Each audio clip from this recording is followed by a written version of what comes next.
Değerli takipçilerim, kanalıma ve mutfağıma hoş geldiniz. Bugünkü tarifim için 2 adet yumurtayı kabın içine ekledim ve 1 fincan sıvı yağ ekliyorum. Ve 3 yemek kaşığı toz şeker ekledim.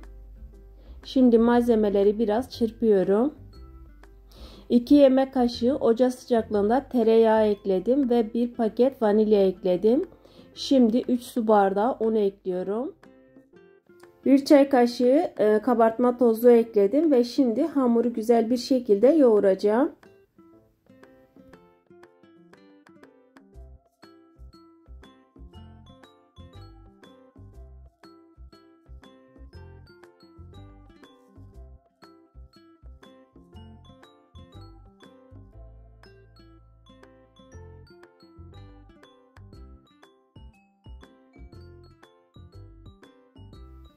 Hamuru iyice yoğurdum ve şimdi 2 parçaya bölüyorum.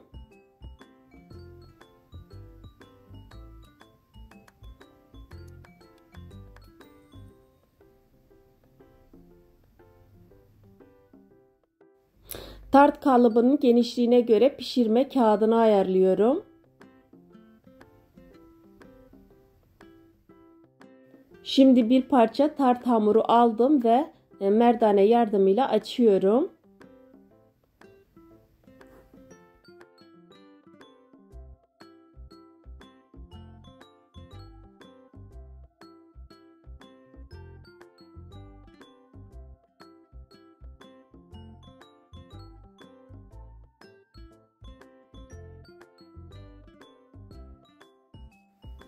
Açtığım hamuru tart kalıbın içine yerleştiriyorum. Yerleştirdikten sonra güzel bir şekilde etrafını düzelteceğim.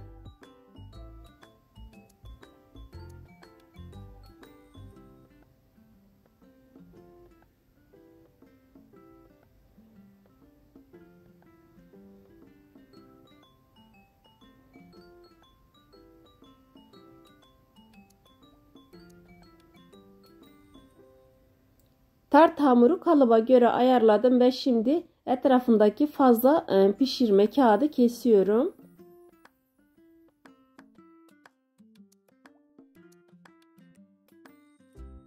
Uygun bir kabın içine bir limon kabuğunu biraz rendeliyorum. Ve 2 su bardağı süt ekliyorum.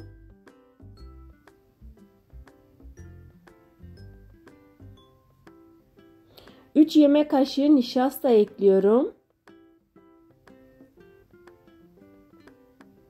Ve malzemeleri biraz çırpıyorum.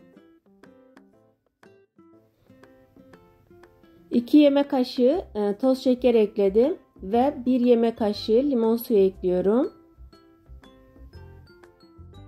Şimdi kremayı pişirmek için ocağa bıraktım ve pişirene kadar çırpacağım.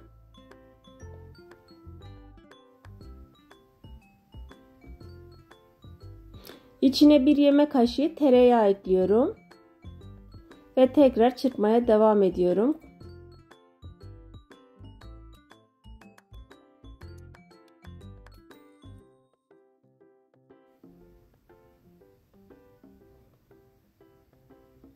Kremanın kıvamı bu şekilde ve şimdi ocağı kapatıyorum.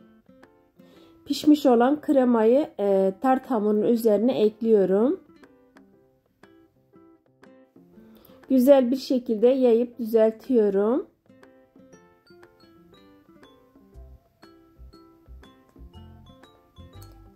Bir kilo kırmızı elma kullanacağım. Önce elmaları çekirdeklerinden ayıklıyorum. Çekirdeklerinden ayıkladıktan sonra dilimler şekilde kesiyorum. Tüm püf noktaları kaçırmamak için lütfen videomu sonuna kadar izlemenizi tavsiye ederim. Elmaları elma dilimler şeklinde kestim. Ve şimdi uygun bir kabın içine aldım. Üzerine biraz limon sıkıyorum. Üzerine 2 tatlı kaşığı toz şeker ekliyorum. Ve 2 tatlı kaşığı da tarçın ekliyorum. Şimdi elimle karıştırıyorum. Şöyle tarçın her yerine bulayacak şekilde karıştırdım. Ve şimdi ikinci hamur parçasını da açıyorum. İkinci hamur parçasını merdane yardımıyla düzgün bir şekilde açıyorum.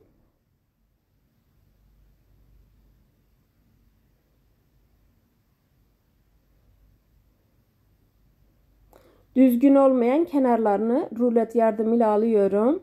Ve 2 santim genişliğinde şeritler halinde kesiyorum.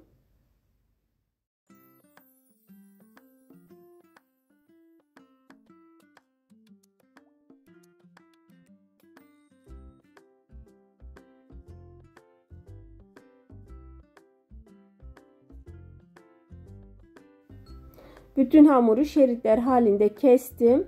Ve şimdi elma dilimlerini tartın üzerine yerleştiriyorum.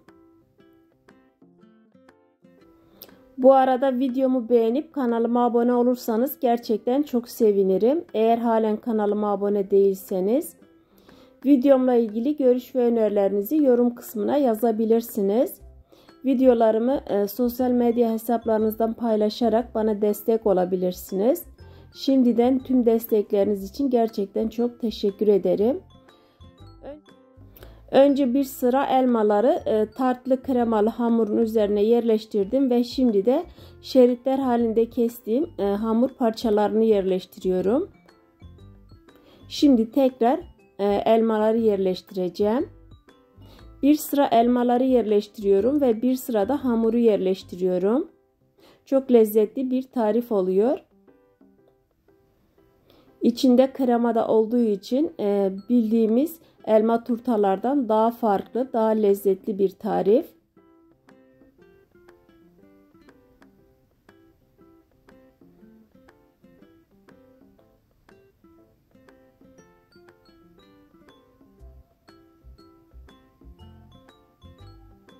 Üst kısmı kapanana kadar bu şekilde yerleştiriyorum.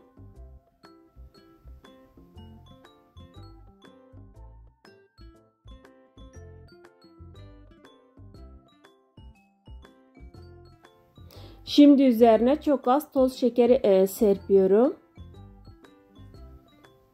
Ve ısıtılmış 180 derece fırında pişireceğim. Isıtılmış 180 derece fırında pişirdim. Pişirme süreleri fırından fırına farklılık gösterebilir. Onun için kontrol etmekte fayda vardır.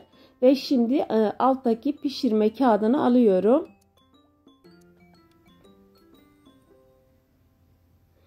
Şimdi sizler için bir dilim keseceğim ve dokusunu göstereceğim. Gerçekten çok lezzetli.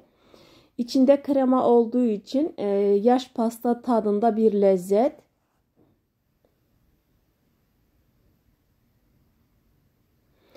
Tarifimi deneyen herkese şimdiden afiyet olsun. Gerçekten denemenizi tavsiye ederim. Videomu buraya kadar izlediğiniz için teşekkür ederim.